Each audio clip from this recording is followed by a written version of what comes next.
Hey, good afternoon, and welcome to Expose Yourself to Art, a show that explores the creative process by inviting artists to join us in a chat about their life and their work. My name is David Schrader, and my usual co-host, Linda Scheller, is out enjoying the culture and the community today, so I'm by myself with a special guest. And indeed, he is special. He is a living, breathing chronicle of the evolution of photography and cameras, and represents a 6-decade history of our community. Al Golub, a photojournalist with a long history with the Modesto Bee. Come on and join me, Al. Hi. Hi. You like that introduction? I like a living, breathing chronicle. rather than a legend. Okay. Rather than a legend. Well, I know a lot about you, but there may be still some people out there who don't know much about you. So let's start at the beginning. You're not a native Modestan. You were born in a foreign country. St. Louis, Missouri. Ah, okay. What I remember is that you have some background down in Southern California. Oh, yes. Yeah.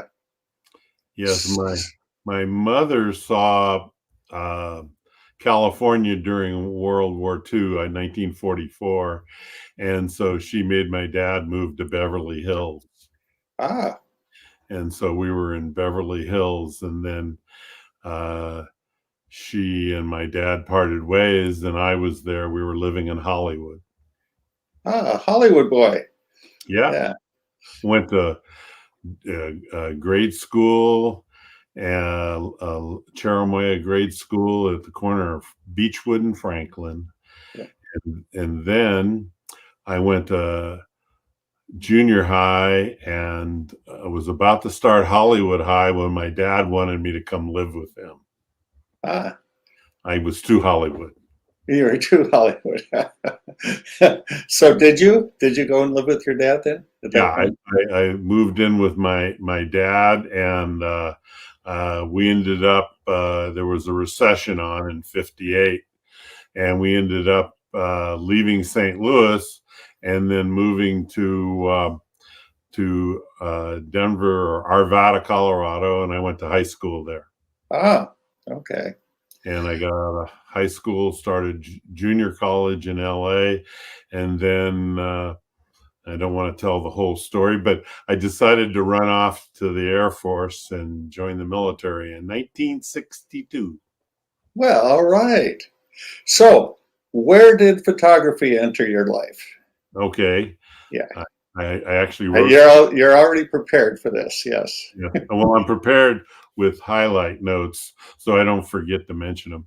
I was 10 or 11, somewhere in there, and my parents were divorced, and my stepfather had a portrait studio downtown LA. And I remember taking the bus off Hollywood Boulevard and eventually ending in a streetcar, and I went down to downtown LA, and he had this portrait studio, and they never let me really do anything in the studio, but I got to watch the whole operation, which was basically a 4x5 camera with a split frame in the back, which meant they could shoot 2 on each 4x5 sheet of film, and then they would contact them with brown paper. If anybody ever remembers brown paper proofs, I do. Yes.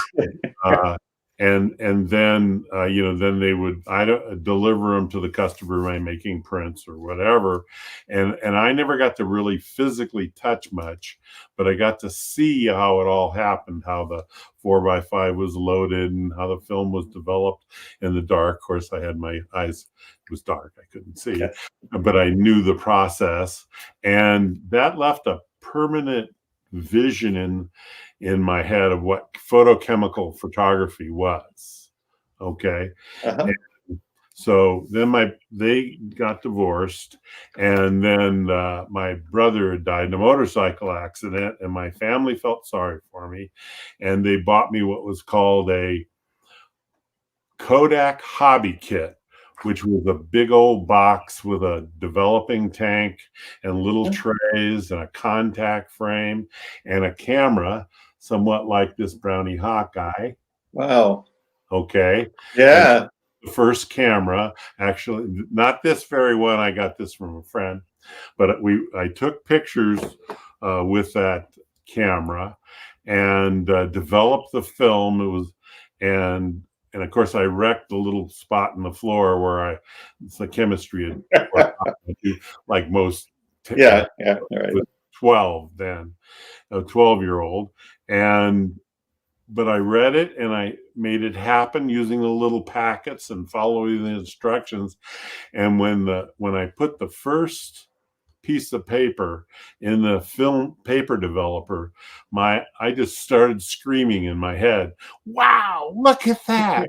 And I think most people that have begun photography with that process feel the same. And so I had those experiences. By the way, I'm going to show you my latest camera, which is a Z9. Okay.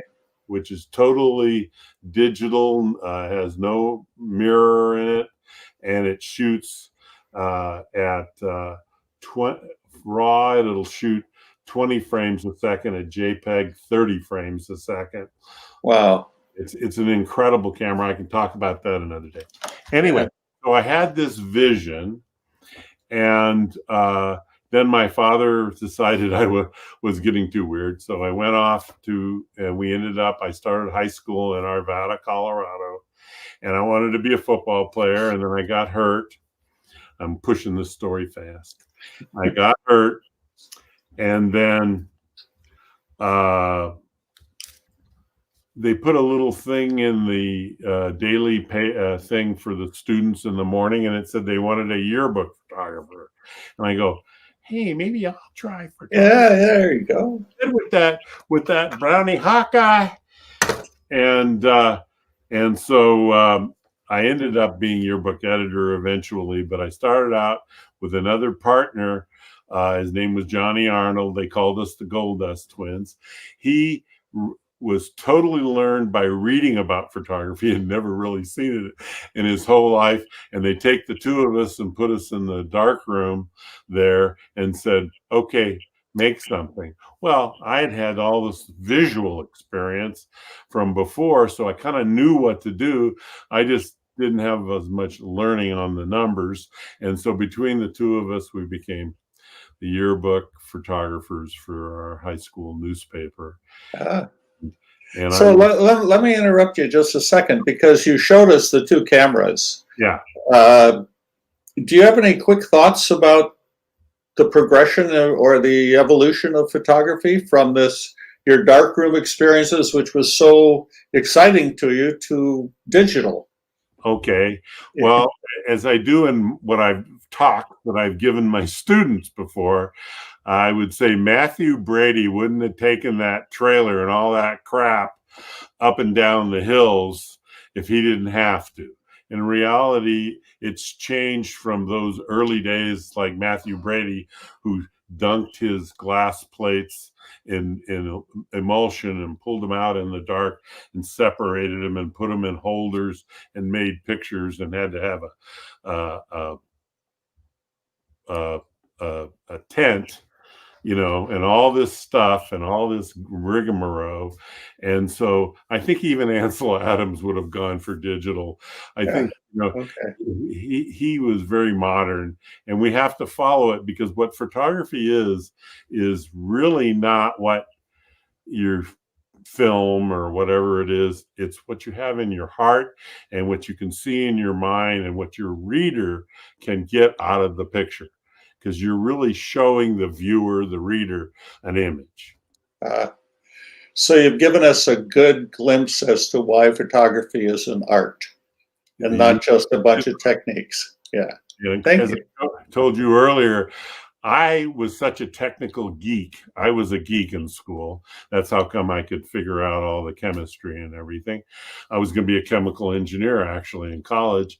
And I didn't know I was an artist until way late into being a photographer, that I realized that I had a sense to be an artist. Glad you made the jump.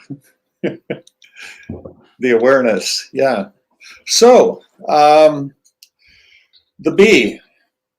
Tell us about the bee. You were with them for what, 30 some years? Or 39.5 years. I say 40, but I yeah, did yeah. 9 years at the bee. And I came out of, in fact, in my pictures, I'm going to show you some of my progression. But I came out of the Air Force. I had been an Air Force newspaper photographer, journalist, and I got motivated by the fact that all the great photojournalists and all the agencies, Black Star, and all of them after World War II were usually either French or German photographers who wanted to be like muckrakers, and they wanted to tell the truth to the public.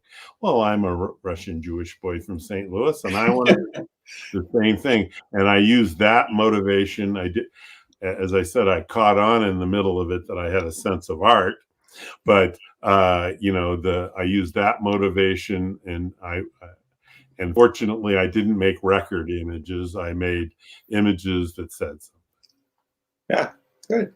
Well, shall we take a look at some of the pictures you brought to us today? I have a story with every one of them. But every one of them, okay. But if we run out of time, I'll go faster. Okay. So can we bring up some of Elle's pictures here? Here we go. Okay. Now, all right. This is the Valley Bomber at Castle Air Force Base. I was there from late 62 to early 66. And the guy with the crazy pipe, Major Herkert, was one of my mentors. And he had been a photographer, a teacher in Modern School of Photography in New York before he got recalled in Korea. And so he had equipment and knowledge, and he brought me along into journalism. Oops. Yeah. Okay. And so you can see their little nutsy Fagin in the picture, and that's because newspaper staff. Oh, you're going a little too fast. Okay, we can go to the next one. Wait a minute. Yeah, okay. Just say next when you want to see the next one, Al. We'll do it that way. Okay. So this is my first football picture. And what happened was we had a camera called a speed graphic, which meant it had a focal plane shutter in the back and a shutter in the lens. And we had been playing with the camera, but we had kept the focal plane shutter totally open, and we were testing it. And my partner went out to the first football game, and he had tripped the trip for the focal plane shutter, and it shut the back of the camera off. So even though we had film in there and we cocked the shutter in the front and made exposures, nothing got through to the film. So by homecoming, I got sent to make, we discovered this mistake we had made on the camera. And this camera was affectionately called Have Balls Will Travel. And I'd used the optical viewfinder on the 4x5 and instead of the sports finder, and everything looked, it's like your mirror on your car, made it all look far. And so they ended up almost killing me, but I tumbled out of the way and I got this picture, which isn't bad. This is also kind of a preview of another interest that stuck with you your whole life through photojournalism, which is football. Yes, because basically I wanted to be a football player. And so I knew the game. And one of the themes that will always go through when I'm teaching is the fact that if you understand the subject and have really good knowledge and feeling for it, you'll make a better image. Right. If you go to the next one, you'll see what a friend of mine posed with a speed graphic. I just put that in there. That's what it was. And I used that in the military for a while. I didn't use it at the B. In the military, I switched to a twin lens reflex, which is what I started out with at the B. But you had to shoot one at a time, and you had to know what you were doing. And that's the sports finder I learned to use, where the optical finder is. Okay. You can go to the next one. So, yes. This is my 40th year of covering the 49ers. And I got pretty good at it. Yes, and you're still doing it. And I'm still doing it in retirement. In retirement, I didn't do the playoffs for these for the 49ers. One, I didn't think they were going to make it into the playoffs. And two, the going down to LA with Omicron and all the stuff, I decided an old guy nearly 80 should stay home. Okay. So we can go to the next one. Okay, now this is a picture I threw in here. This is me in about 1967 or so without a mustache. Yes. Oh my gosh. This is a 64 model, I think. Anyway, a Nikon F with a photomic head and a 28 millimeter lens, but we can go on to the next one. I just wanted to see if anybody wanted to see. I didn't know who that was. I know who this is, but yeah. And okay, so early in my career, like 1968, I was sent to cover RFK, and I got a whole bunch of pictures of RFK. I don't know if I think I got it down to one, but this was my favorite shot of him at a conference in Stockton. Yeah. Okay. Next. And well, let me. I have a story with the other one. Okay. Okay. Go back. Yeah, I broke one of the rules of photojournalism when I covered him in 1968. I didn't know what the hell I was doing as far as the security. And apparently I was supposed to go somewhere and get in a security pin so that I would be identified. And so we were at the school, and I decided just to go up backstage, go along the Sykes, and come around and shoot him from the side. And I didn't know I had to have a security pin on me to do that. And so when I went through the little doorway on the side of the auditorium and went over there, a guy by the name of Rafer Johnson, who was the decathlon champion from America, came flying at me and shoved me up against the pins. And said, "Where is your pin?" And I went, he knew I was okay, but he wanted to shake me up. Anyway, and so that's my little side story for that. Good one. I got the poop knocked out of me, but that's neither here nor there. I learned a lot. Yes. Well, it was early in my career. It was a learning experience. Yes. Yeah. Okay. And it's obviously Muhammad Ali. And one of the things about covering Muhammad Ali is he and I were the same age. And I'm backstage with him, and before he's going out into the audience and meeting with people, and I have a wonderful group of pictures of it. And I made a connection with him that he and I were just two young men. And it was cool. 1971. I thought it was a pretty good picture. Next. Yes, great picture. Okay. Then in the middle 80s, I covered the KKK. And this was what picture was in series. And I have a group of KKK pictures that I've followed them. And I didn't lie to them. The only thing I didn't tell them, I told them I was a news photographer and I went to these burnings and everything. And I kept my mouth pretty well shut. I didn't tell them I was Jewish. But you're not dumb. Yeah.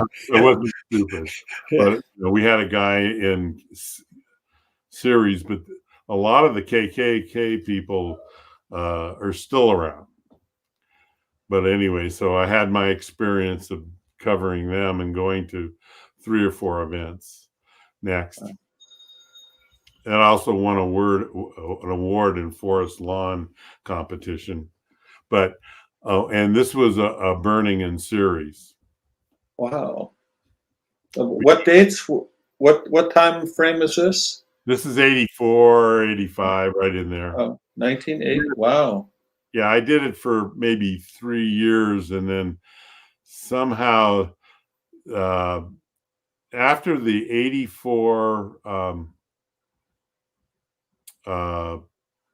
okay, is when they pick a president. What do you call those events? Election? Not the election, the conference where they get together. The Democratic Convention. Yeah, Democratic Convention. Yeah. Democratic Convention.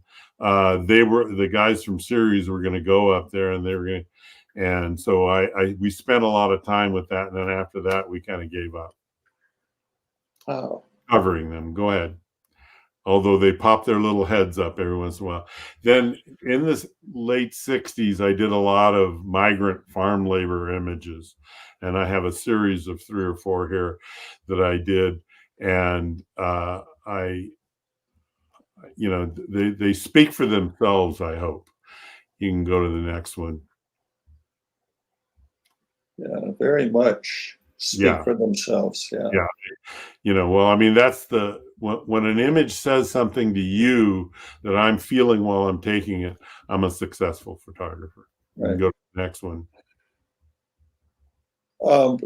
Just did any of these make it into the B, or are these in your private collection? Yeah, no, all of them have made it into the B that you've seen in this series.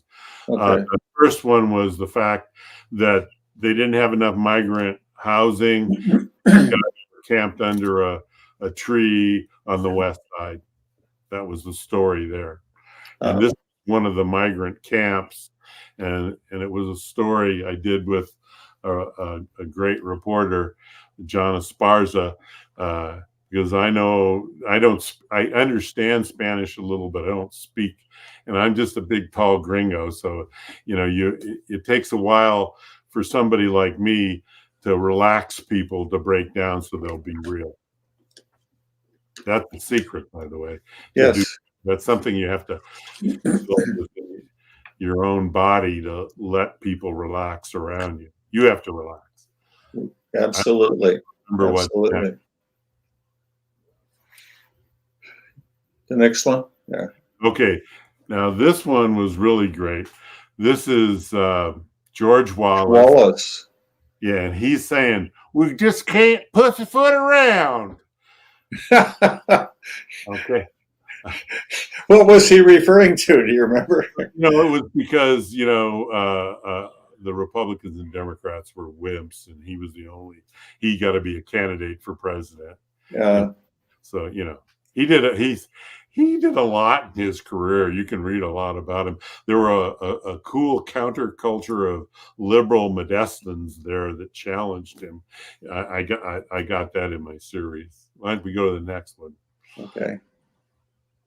Oh, this is a picture of the kidnapper and the kidnappee in the same picture. This was the Lawver baby kidnapping. I think it was 72.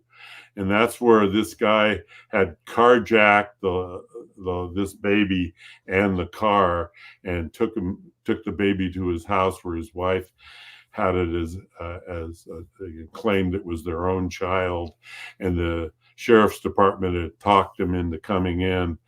And I was walking down the hallway, and I shot real quick of them sitting before he was going to be interviewed. Jeez. These are powerful images, Al. Well, so glad you're sharing them. Yeah, it's the real thrill of my life for people to enjoy my images. I mean, that's what art's all about, is sharing with others. Yeah. But this is not too many people know about the Lawver baby kidnapping, but it was pretty exciting to me. Next. I hope I can keep up.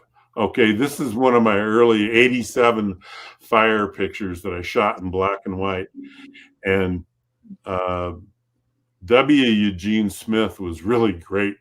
This kind of a picture of I remember the ones he had of the Spanish soldiers in Spain. It was really cool. But anyway, I thought it was pretty effective to show how dirty and tough it was to be a firefighter. Nailed it. Next. Okay, now I was already chief photographer by the time this came around. I forgot the exact year, and I think it was 79 or something. And and this was a giant fire in South Modesto that put a column up hundreds of feet, black smoke. And so I told my interns to go to the front of the fire, which is where the big smoke was, and they could make a great picture. And I said, I'll just go to the back end. And then there was this old Chinese woman who was living, and these guys went in to help her out and get her out of there. And if you'll notice, the two kids in the background on the sides have her chickens because she wouldn't leave without her chickens. Oh, that's a great story. Yeah. But anyway, next. I don't know what I got. I don't remember now, but go ahead. Next. Oh, I love this guy because he was the senator who was presiding at the Nixon impeachment. Irwin. Right. Irwin. You know, he was a Dixiecrat. And I got a chance to photograph him, and I just love the classic lighting portrait. Right. Next. So let me ask you before we go on. Were these people in Modesto, or you traveled to? Everything's in Modesto, baby. Oh, yeah. Yeah. No. Everything's in Modesto. Wow. From the KKK to old Senator Irwin here. This was at MJC. He came to talk, and I helped the TV guy set up the lights just the way we wanted them, and we made the classic lighting, and I shot it. Yeah, good. Available light, a 60th of a second at, I don't know, 5.6 or 2.8, somewhere in there, 3.5. Well, it's interesting to hear, that these were here, that Modesto is part of the history of the country. I mean, usually you see a picture like this and he's in Washington, D.C. or something. It's just like Ali, he was here. Yes. Other pictures I have of Ali, he's walking, he's meeting with Monroe Taylor, Reverend Taylor, and other communities. And I've even had feedback. I have a picture of him walking through a crowd, and people that were in that as little kids are now adults, and they've, because I have them on my webpage. Yeah. Okay. Next. Okay. This is the E and J. Yes. Ernest and Julio Gallo taken when they opened up the administration building. It's the only picture I have of the two brothers. I have them separately a lot, but Julio was actually very friendly to me over a lot of issues. And but Ernie was kind of a knothead. Next. Yeah. Okay, this is a feature I did of this old man who had a saddle shop in South Mo. And I just, because I come from shoe repairman Golub's, shoe builders. And so I loved, going into his shop and the fresh leather, and he stitched everything by hand. Next. All these things that you see are backed up with multiple other images. Of course. But I like to have one that tells the whole story with good composition. I'm ready. Okay. I did it. This is a refueling of 52, and I can't remember why the story we did it, but it was something to do with where they refuel or something. And they said, go down to Castle, and I got on a refueling jet, and I got to lay into the bay with with the boom operator, and what was funny about this one is there were no cloud structures below us for quite a while, and I was taking pictures of him and everything. And so the Fresno bee photographer, who was also in the Air Force, like I was, said, "Are you going to get out of there, Al?" I go, "Okay," I got out of there, and he shot for a while. Then I came back and I said, "I'm going to try this shot again." And bingo, we ran over the clouds, and I thank you, clouds. It's like Ansel Adams. You heard the old story about Ansel Adams in the park, and these guys have set up a 4x5, and they got the perfect classic view, and Right. and look at it and say, "No clouds, no Yeah. clouds." No clouds. Yeah. Okay, so I rolled in the clouds for this one. Okay. Next. Oh, this is the Tracy tire fire. And Colleen and I were coming down the hill. I was living up here in Coulterville, and we could see the smoke starting. And so I was in the car. We had cell phones then. I got an airplane, got out there before they closed the zone. He who strikes quick and first gets the picture and news, because they closed that whole area out. I got to fly around it. It was pretty ugly, huh? Yeah, very. Yeah. Powerful picture. Oh yeah. Yeah, it made a good composition. Yeah. Next. Yeah. Oh, hello. This is a picture I took this is my Carney series, and I haven't really even put this on my photo thing yet, my webpage, because I have a whole bunch of these. But I just thought this one, the guy had some kind of double jaw or something, and he would do this. It just made a picture. The bee didn't like running this, by the way. Did they run it, or did they? I'm thinking they didn't, but I can't remember, because they were real prigs about certain things. Yeah. Next.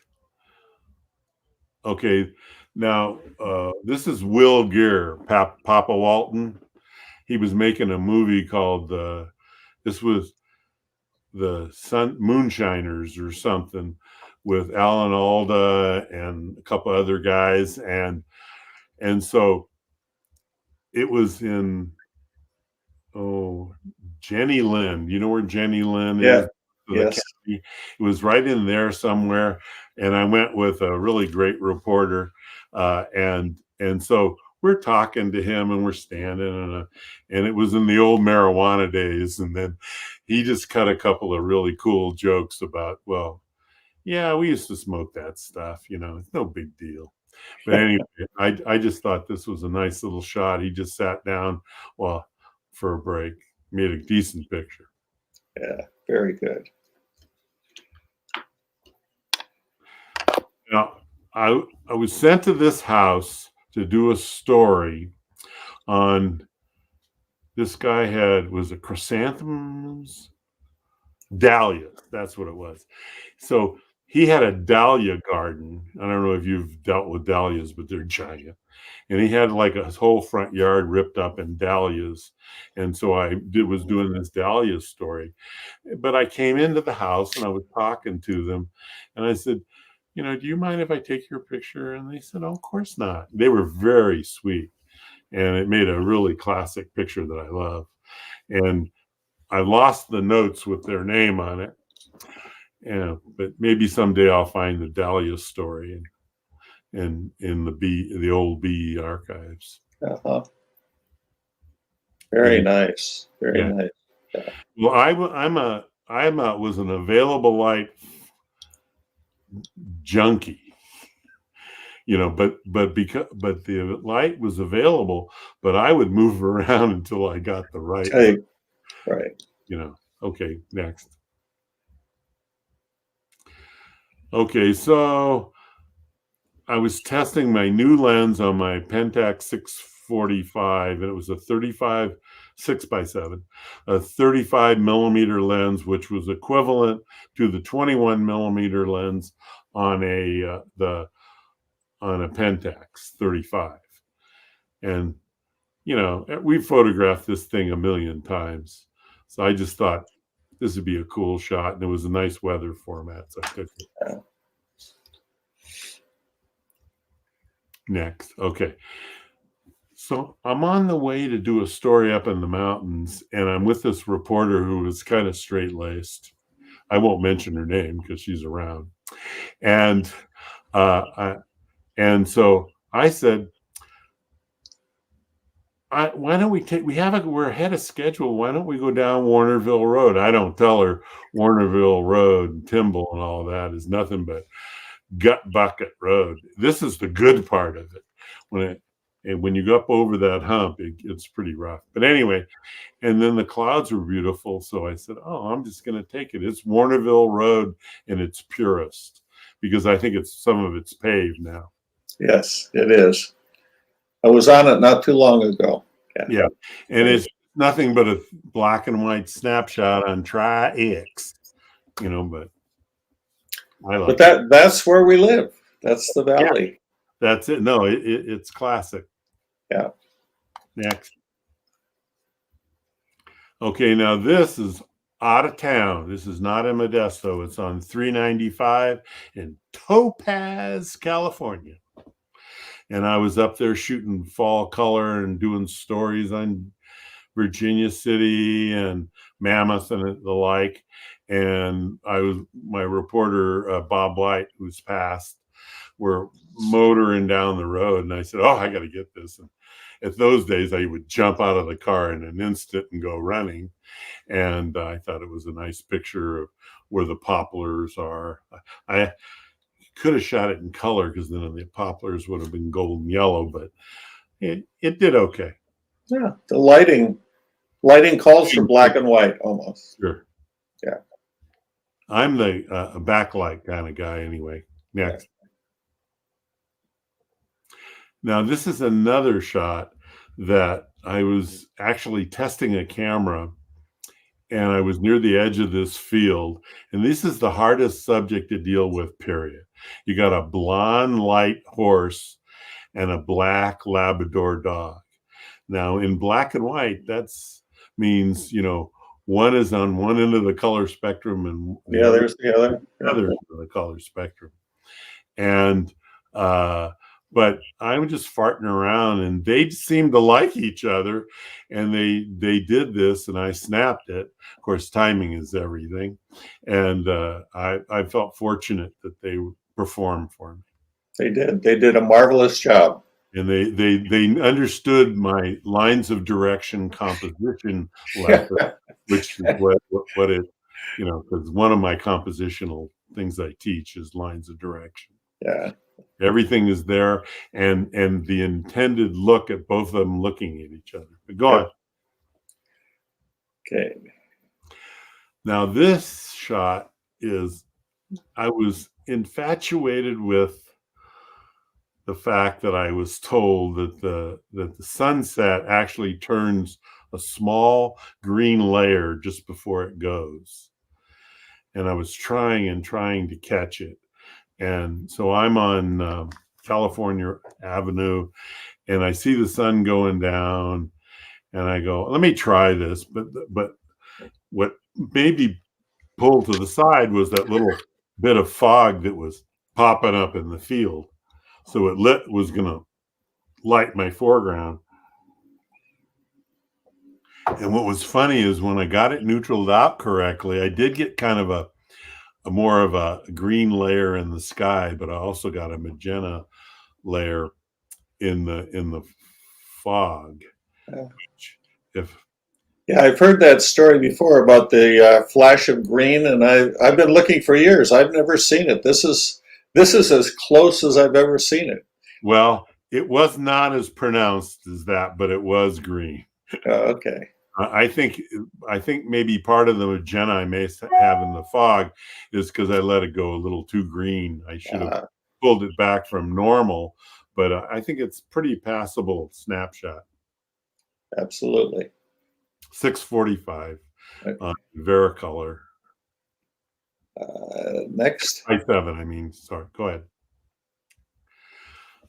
Now this is a very early transparency shot I did with Ektachrome, and I shot it. This is Roberts Ferry Cemetery, just before you. Now it's all clear in there. These trees have gone. And I remember this incredible cloud structure going on. And I was shooting in transparency, and it was with a wide angle lens on my 6x7. And one of the things that I noted was the fact that it was going to be really dark. So I exposed it in a way where the shadows were too dark. But when I scanned it in, I put it in the Adobe Raw Converter and opened up the shadows. There you go. Next. This is one of my general weather pictures around Modesto. This is Clarabelle somewhere where there's rice fields getting water. That's Modesto. Right. You can't miss Modesto. And that's one of the usual assignments for a photojournalist, right? Get the weather. Mm-hmm. Weather. Yeah. I call it weather or not. Okay. Oh, yes. So this is a shot that, by the way, the symphony director loves. He conned the superintendent of Yosemite National Park into letting him do a concert performance on the deck there. It has an actual name, the Overlook. It's brand new up there at Glacier Point. And he was going to do it exactly at sundown, which was fabulous. And I was thrilled that so I told him I'd show up. And what happened is, I don't know if you've tried to get Afterglow or not. Alpenglow, yeah. But Alpenglow happens sometimes really brilliant. And then sometimes when it's a grayer day, Alpenglow is there, but it's kind of a dead, thuddy, pinky slush. And so that's what it was. And so I just, of course, being a bold person, I just stood up when I knew the right time was right. And I just took my did I have my D5 then? I think it was a D4S, and I just threw it over to like 10,000 or 15,000 ISO and shot away. So, it was dark. You couldn't even see the hand in front of your face. It was, the sun was down, and so I like it. It came out okay. I'll take it.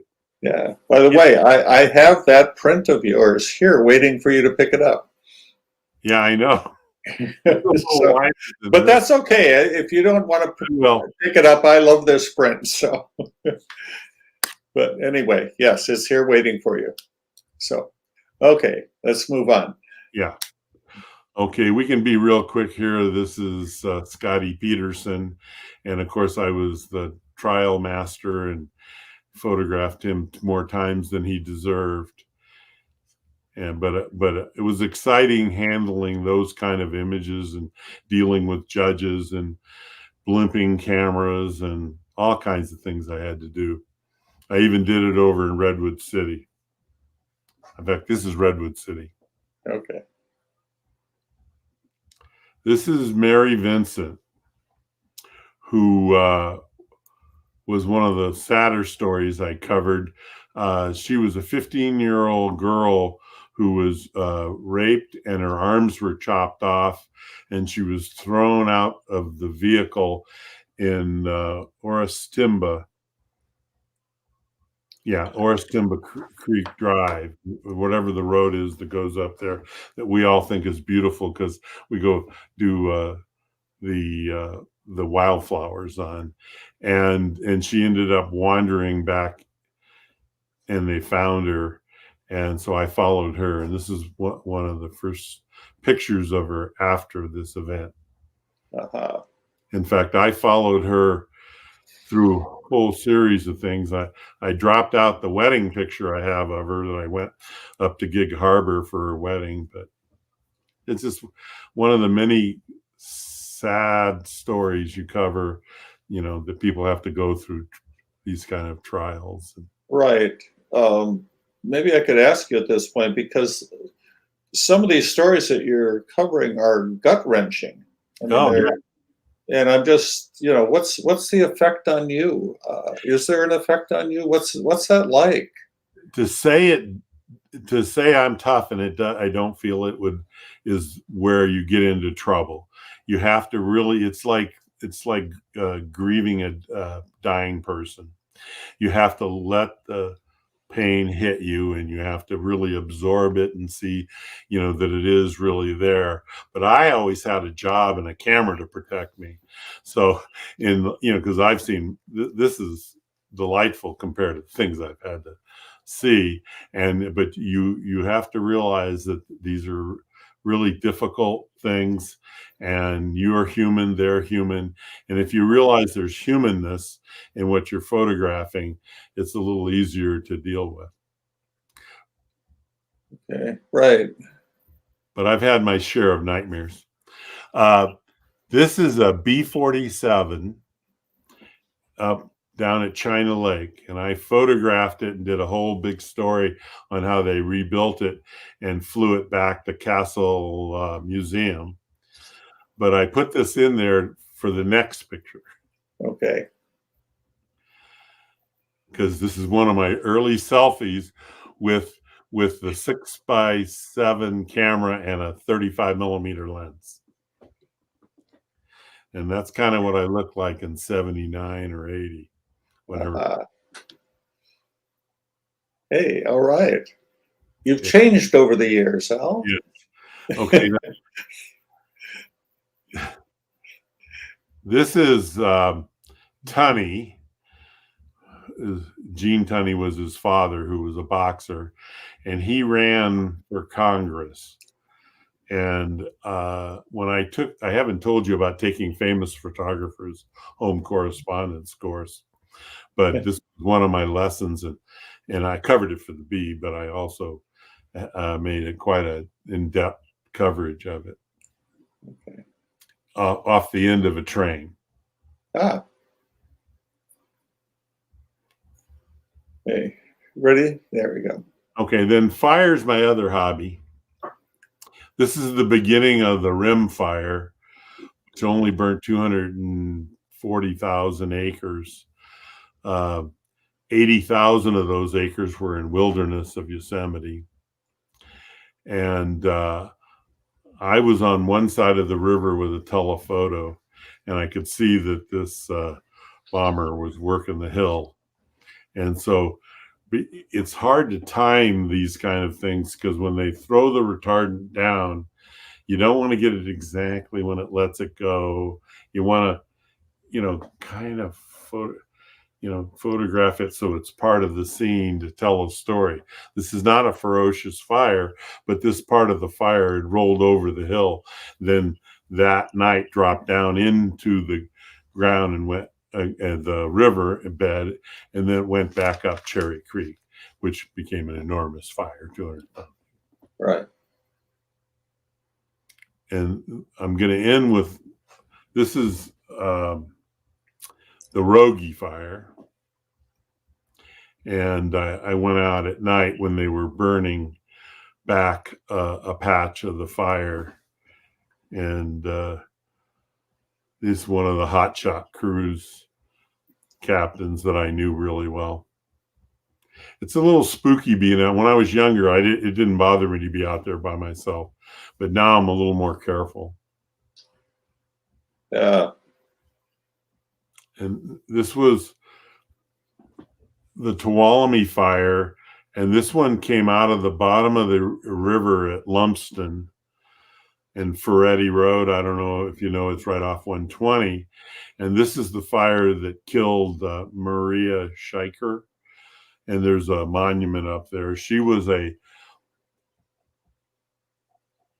basketball player for Stan State. She was a star, and she was a wildland firefighter captain, and she was killed in this. But this is where it came up on Cherry Oil Road. Mm-hmm. So I call this my fire. Wow. Anyway, this is the Cottonwood Fire, and I want basically my whole goal was to make firefighters look like they were covering the fire rather than a bunch of guys sitting on the right side of the road.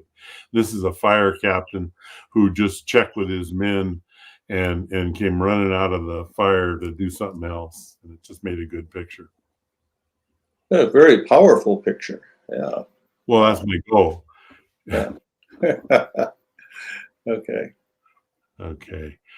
Now this is a real hard fire for me to take. This is near the end of the rim fire. This is from my back porch. Ooh. You can see how close the rim fire got. That's Pilot Peak that it's burning from on the top, and it's burning down in toward Greeley Hill where I live. This was the end of the fire. Did you have to evacuate? Did it ever get closer? We've been sort of threatened to evacuate, but Yeah. I've cleared my property. I've taken firefighting training. Had a red card at one time when I could qualify physically, and my property is all pretty clean. So and my neighbors are in the same direction. We're protecting our neighborhood, but this bark beetle kill that we just had, I don't know if you saw my Facebook, but we took down hundreds and hundreds of trees off my property. Ooh. What was funny is that we took all these hundreds of trees and I still have maybe 1,000 of them left. Oh, really? Yeah, trees grow. Yeah. Pretty quickly. Well, you must have a fair-sized property then if you have that many trees on it. Yeah. 14 acres. Oh, okay. This is a picture of me in 1987 when I was first embedded with the Stanislaus Hotshots. And at that time, I could pass the test and I physically could walk all the way up the hill. And I'm just about here. I'm going to hike up a hill where we did a 1,700-foot elevation gain in about 2.5 to 3 miles, which means like that. Yes. And it was at Markleyville. And there's another picture of me coming up. See, I like pictures of me. There you go. This is the convention in '84, and I put my portable darkroom in a hotel room. And you can see what a portable darkroom is in those days. And now it's in a little laptop. Yes. Right. I remember some of your stories from back then of having to deal with this kind of, yeah. Yeah. It's just like I was when I was a 12-year-old. I was in the bathroom with the windows taped and in reels and, in the sink and the tub and all that. And for paper processing, we had what was called a stabilization processor, which is that box in the middle under the enlarger. Uh-huh. So we didn't have trays. As long as you were in the dark, you stuck it in one side, it rolled out the other, and it stunk from ammonia. Wow. This may be the end. I don't know. Okay. Well, that's fine. Al, this has been an amazing journey. Yeah. I mean, it really has. It is. You captured so much, and many of the pictures are very powerful. As you said, you want to capture what you see and what you feel, and you hope to convey that to the people who are looking. And the pictures you shared with us today did that. I mean, those were amazing. So I thank you so much. I appreciate the compliment. Yeah. And one thing of being an editor for as many years as I have been, we used to look at contact sheets. Now we look at screen takes and whatever. Yeah. But I can tell by running through the whole take or the contact whether the editor really photographer had their mind turned on. And that's what it requires, is your mind turned on to absorb what you're seeing and feeling it. At the same time. Well, I see that somebody put a comment in here that's a good place to end. OMG, oh my God. So, I'm still alive. yeah. So thank you so much for joining us, Al. Thank you very much. Now I get to watch the game. Yes, go watch the game. Okay. So we'll move on with a few announcements, and I'll join you watching the game. Another comment. Love your work, Al. Thanks for the discussion. I appreciate the feeling. Okay. Bye. Okay, goodbye. What's happening? Okay, what is happening around our community, artistically speaking? It seems to be a week for poetry. I've put my glasses on here to read this. We don't have a teleprompter, so. Coffee, Tea, and Poetry Sunday, January 30th at 4 p.m. Hosted by Most board member and Modesto Poet Laureate Sal Salerno. It's a very enjoyable chance to share a couple of poems from a new or favorite poetry book you're reading now, while learning what other poetry folks are reading as you sip your favorite afternoon beverage. Oh, this is, I'm not reading it very smoothly. Register at mostpoetry.org to receive your Zoom link. Next up, on Tuesday, February 8th at 7 p.m., the Modesto Stanislaus Poetry Center is pleased to present the Second Tuesday Poetry featuring Kelly Crescio Moeller and John Sibley Williams, hosted by Stella Baratlis, with an open mic following the featured poets. The registration for the Zoom link and access to the open mic can be found at mostpoetry.org. And still another poetry event. Join host Gary Thomas and our featured readers, Heather Altfeld and Tony, this is bad, Jallimore for the February 13th, 2022 edition of Most Poetry on Sunday series, Readings on Zoom. Edition of Most Poetry on Sunday series, Readings on Zoom. Yep. And lastly, we have the Aline Jaffa Young Poets Contest. Is offered as a means of encouraging young writers throughout the Stanislaus County as a way to remember poet Aline Jaffa. The following president, poets of the San Joaquin, and members of the Modesto branch of the National League of American Pen Women. Any student enrolled in a Stanislaus County school, grades K through 12, is eligible to submit up to 3 entries at $1 per entry. Each entry, except for typing, must be the original creative work of the student. Postmark deadline for submissions is April 4th, 2022. Further details can be had at mostpoetry.org/contests/Jaffa. And in another vein, we have a new exhibit at Mislin Gallery.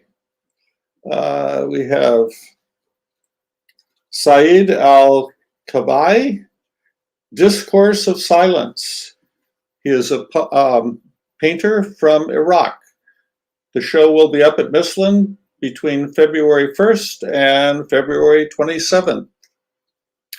So that's what's going on around town. Next week, we will have a local boy made good, Robert Ulrich, who started out performing with Modesto Youth Theater here in town and went on to fame and fortune in Hollywood.